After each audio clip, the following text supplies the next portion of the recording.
Magandang araw mga kaibigan.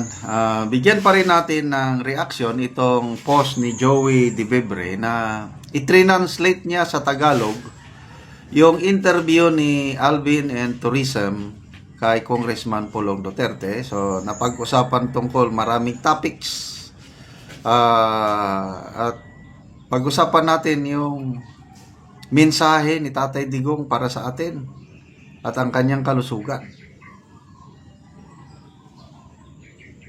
So ito,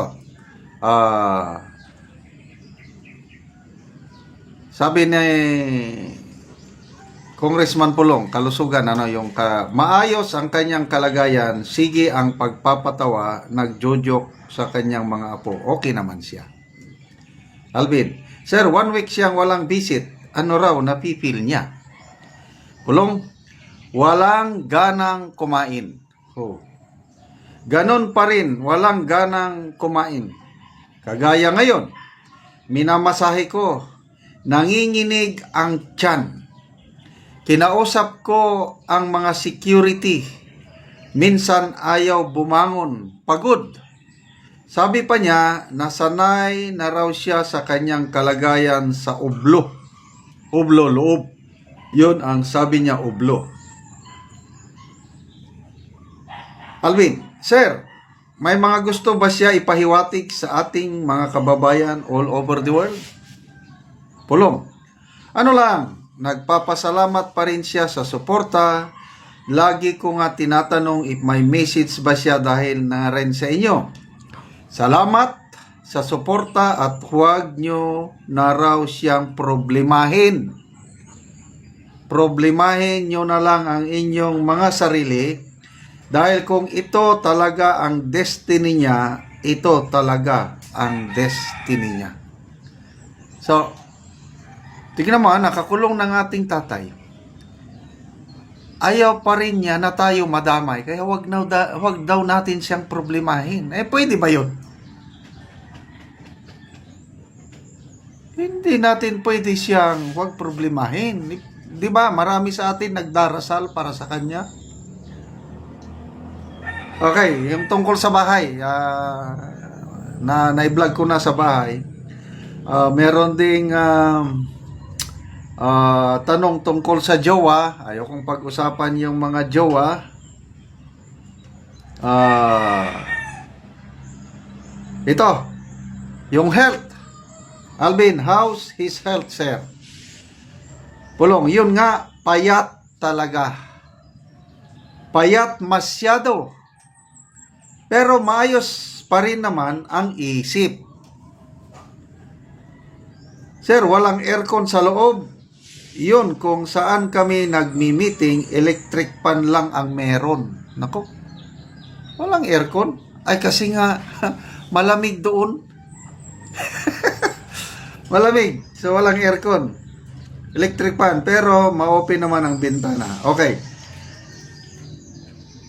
Last message. Like I said, salamat sa inyong suporta sa papa ko, sa kapatid kong si BP Inday at sa aming pamilya. Salamat kayo. Message ni PRRD. Ito. Nakakalungkot, nakakaiyak. Sabi niya sa atin, tayong mga DDS, kalimutan nyo na lang ako. Isipin nyo na lang mga sarili ninyo. Pwede ba yun? Anyway, dito natin makikita yung pagmamahal niya sa atin. Tayong mga Pilipino na pinagsilbihan niya ng matagal, nakakulong na siya. Ayaw niya tayong madamay. Ba't hindi pwedeng kalimutan? Kaya ituloy lang natin ang pagdarasal sa kanya.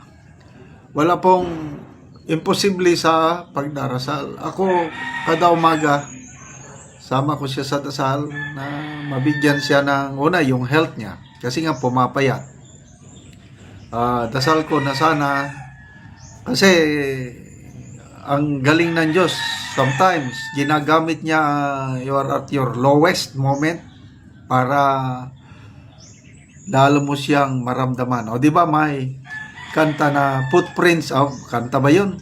Kanta o poem, Footprints in the Sand. Ganda ng pagka-illustrate. So, dalawang tao naglalakad. So, dalawang footprints. And then, nagtaka yung tao na at his lowest moments, napansin niya, isa na lang set of footprints. Sabi ng tao, Lord, nasaan ka? Bakit pinabayaan mo ako at my lowest moments? Ano sagot ng Panginoon? At your lowest moments, it was then that I carried you.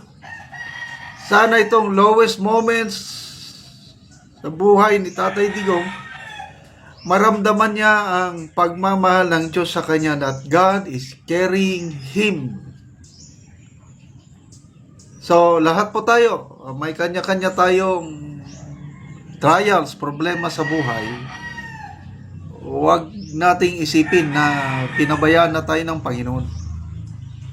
Sabi niya sa Bible is, I will never leave you nor forsake you. Even if your parents, your earthly parents will forsake you, the Lord will never forsake us. Sana maramdaman ni Tatay Digong itong lowest moment sa buhay niya, ang presensya ng Diyos nandyan sa kanya. And pwede yan through our prayers. Okay. So, interim release, yun po ang immediate need niya ngayon. Kaya nga urgent petition for his interim release. Although may balakid dahil nag-oppose yung prosecution, yung mga victims through their lawyers nag-oppose din. But nothing is impossible with God. Tuloy lang natin ang dasal na at the soonest possible time sana ma-release na siya. At kung ano man ang mangyari, ihanda ang ating mga sarili dahil God is in control. Wala na. Ang prayer natin is makabalik ng buhay ang ating Tatay Digong dito.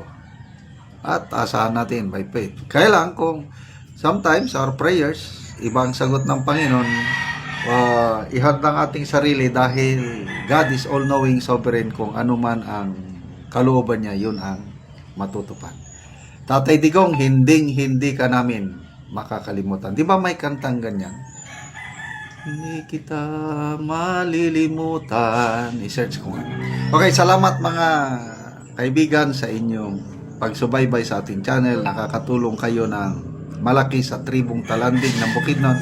Dahil ang ating sweldo sa channel na ito is pantulong sa tribo. Sa ngayon, namimigay tayo ng livelihood assistance. Nagpapatanim ng sayote, saging lakatan at Arabica coffee. Panoorin ninyo ang video na ito. Ug karon ni ako saging lakatan ni Manny King. So karon nag-abono siya.